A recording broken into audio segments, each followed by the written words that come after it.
Shalom semua, kembali kita di channel ini untuk mendengar lagi firman Tuhan. Bagaimana kabar kita pada saat ini? Admin doakan kita semua baik-baik saja. Puji Tuhan atas berkat dan pimpinan Tuhan Yesus. Channel Story of Radi telah pun mencapai 100.000 subscriber dan terima kasih atas kesetiaan kita semua di channel ini yang begitu setia mendengar pekabaran dari firman Tuhan.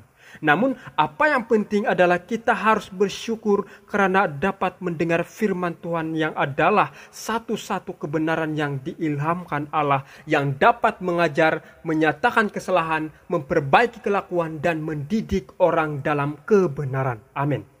Tetap jaga kesehatan, ikut SOP yang telah ditetapkan, dan bagi mereka yang hari ini mungkin menerima dos vaksin, selamat bervaksin. Dan bagi yang belum mendaftar vaksin, segeralah daftarkan diri Anda dan jangan dengar kabar-kabar angin yang tidak baik tentang vaksin.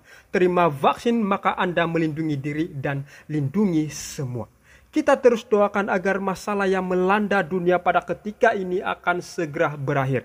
Yang pastinya atas pimpinan dan pertolongan Tuhan Yesus. Amin. Saudara dan saudari, kita pasti mengingat ketika ahli-ahli Taurat melontarkan tuduhan tajam kepada Yesus, yaitu menyebut Yesus kerasukan Beelzebul dan mengusir setan dengan penghulu setan. Nah, apa arti Beelzebul? Kenapa ahli Taurat memakai nama ini? Ada apa di sebalik nama ini? Jangan kemana-mana karena kita akan mendengar pembahasan dari video ini. Oleh itu, terus fokus dari awal agar kita mengerti, dengan demikian kita akan mengerti kehendak Tuhan. Yang pastinya sesuai apa yang Alkitab katakan. Karena Alkitab merupakan standar pendidikan orang Kristen sebagai buku rujukan utama. Apapun yang kita dengar, apapun yang kita anuti, apapun yang kita percaya, pertanyaannya, apakah itu atas dasar Alkitab? Jadi, mari kita utamakan Alkitab, yaitu firman Tuhan.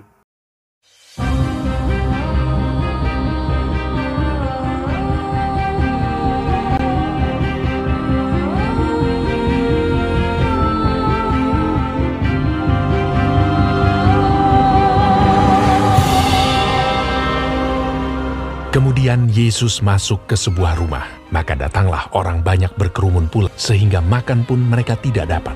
Waktu kaum keluarganya mendengar hal itu, mereka datang hendak mengambil dia, sebab kata mereka, ia tidak waras lagi. Dan ahli-ahli Taurat yang datang dari Yerusalem berkata, ia kerasukan Beelzebul. Dan dengan penghulu setan, ia mengusir setan. Saudara dan saudari, sebelum kita bahas apa itu Beelzebul, ada apa dengan Beelzebul? Ada baiknya kita perlu tahu dahulu dari mana Yesus sehingga kemudian ia masuk ke sebuah rumah.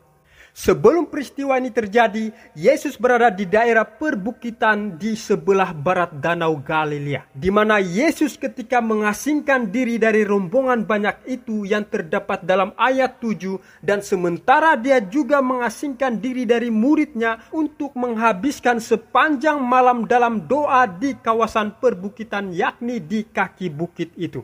Selalunya Yesus menggunakan sepanjang malam untuk berdoa sendirian. Biasanya doa menandai pembukaan pelayanannya dan segera mendahului perjalanan misionarinya yang pertama melalui kota-kota dan desa-desa di Galilea yang terdapat di pasal 1 ayat 35. Dan untuk malam itu, dalam doa untuk mendahului penabisan 12 muridnya, juga mengenai khotbah di atas bukit dan juga awal lawatannya untuk yang kedua di Galilea. Dan pasti doa malam itu juga secara khusus disebutkan sehubungan dengan krisis besar di Galilea. Dan ketika hari siang tiba, maka naiklah Yesus ke atas bukit dan memanggil orang-orang yang dikehendakinya, yakni menetapkan 12 muridnya untuk diutus memberitakan Injil. Perhatikan ayat ini. kemudian naiklah Yesus ke atas bukit. Ia memanggil orang-orang yang dikehendakinya, dan mereka pun datang kepadanya. Ia menetapkan 12 orang untuk menyertai dia dan untuk diutusnya memberitakan Injil dan diberinya kuasa untuk mengusir setan. Lalu di ayat 20 dan 21 dikatakan, kemudian Yesus masuk ke sebuah rumah. Maka datanglah orang banyak berkerumun pula sehingga makan pun mereka tidak dapat. Waktu kaum keluarganya mendengar hal itu, mereka datang hendak mengambil dia. Sebab kata mereka, ia tidak waras lagi. Dan ahli-ahli Taurat yang datang dari Yerusalem berkata, ia kerasukan Beelzebul. Dan dengan penghulu setan, ia mengusir setan.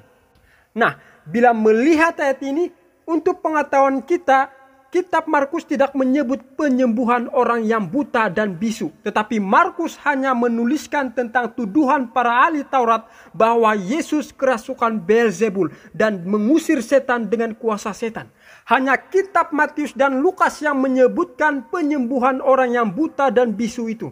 Boleh kita lihat Matius 12 ayat 22 dan Lukas 11 ayat 14. Dan setelah penyembuhan itu terjadi, Matius menuliskan banyak orang merasa takjub dan berkata, ia ini anak Daud. Dan disinilah kita mengerti di mana ahli-ahli Taurat yang datang dari Yerusalem menuduh Yesus kerasukan Beelzebul setelah melihat peristiwa itu.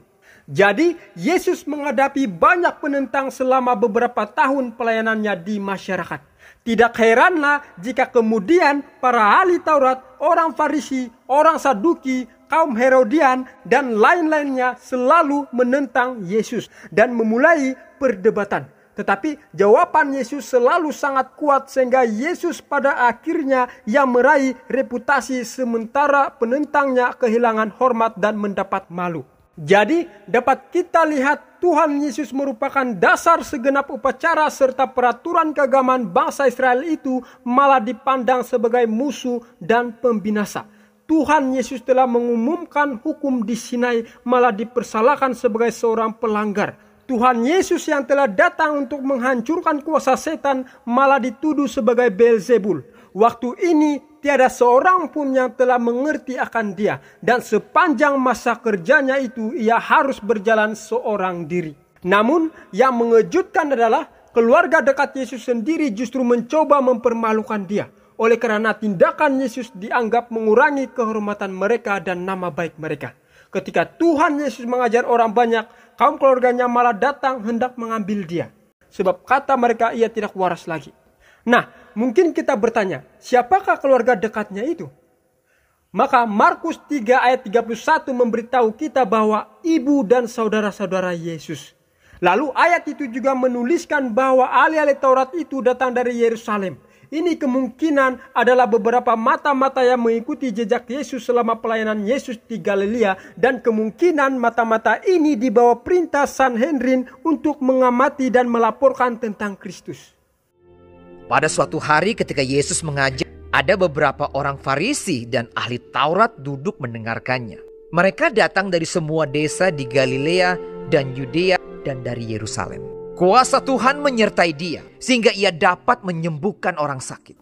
Perhatikan, di mana ahli-ahli Taurat tidak menyerang tentang bagaimana kuasa itu dapat terjadi. Tetapi malah mereka mempermasalahkan dari mana asal kuasa itu. Mereka mengatakan bahwa kuasa itu adalah dari Beelzebul. Dan dengan itu mereka berpendapat bahwa Yesus mengusir setan dengan penghulu setan. Ahli-ahli Taurat menuduh bahwa roh dalam diri Yesus adalah dari roh jahat. Ini sungguh bertentangan sekali dengan fakta yang sebenarnya. Apa yang mereka katakan begitu sangat keterlaluan karena menganggap Yesus dari kerajaan setan. Padahal dengan jelas Yesus menyuarakan kerajaan Allah sudah dekat dalam Markus 1 ayat 15 dan bukan kerajaan setan. Waktunya telah genap. Kerajaan Allah sudah dekat. Bertobatlah dan percayalah kepada Injil. Lebih dari itu, bahkan mereka berkata bahwa Yesus kerasukan roh setan. Hal ini juga merupakan kesalahan besar. Namun sangat jelas Markus mencatat bahwa Roh Kuduslah yang memimpin Yesus ke padang gurun melakukan peperangan rohani melawan iblis yang terdapat dalam Markus 1 ayat 12. Segera sesudah itu, Roh memimpin dia ke padang gurun. Lalu, apakah arti Beelzebul sesungguhnya?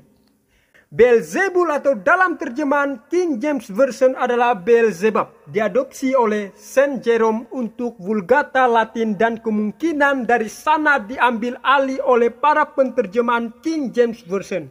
Dan arti nama ini sebenarnya masih diperdebatkan. Dan kemungkinan nama Beelzebul berasal dari bahasa Ibrani yaitu Baal Zebul. yang berarti penguasa rumah atau kuil yang agung atau penguasa rumah surga. Nah, ada anggapan bahwa orang-orang Yahudi mungkin telah mengubah nama Beelzebul menjadi Beelzebub, yaitu penguasa lalat, karena menghina dewa pagan ini, atau disebut Allah pelindung Ekron. Pada suatu hari, jatuhlah Ahazia dari kisi-kisi kamar atasnya yang ada di Samaria, lalu menjadi sakit. Kemudian dikirimnyalah utusan-utusan dengan pesan, "Pergilah, mintalah petunjuk kepada Baal Zebub, Allah di Ekron. Apakah aku akan sembuh dari penyakit ini?" Tetapi berfirmanlah malaikat Tuhan kepada Elia, orang Tisbe itu, Bangunlah, berangkatlah menemui utusan-utusan Raja Samaria dan katakan kepada mereka, apakah tidak ada Allah di Israel, sehingga kamu ini pergi untuk meminta petunjuk kepada Baal Zebub Allah di Ekron.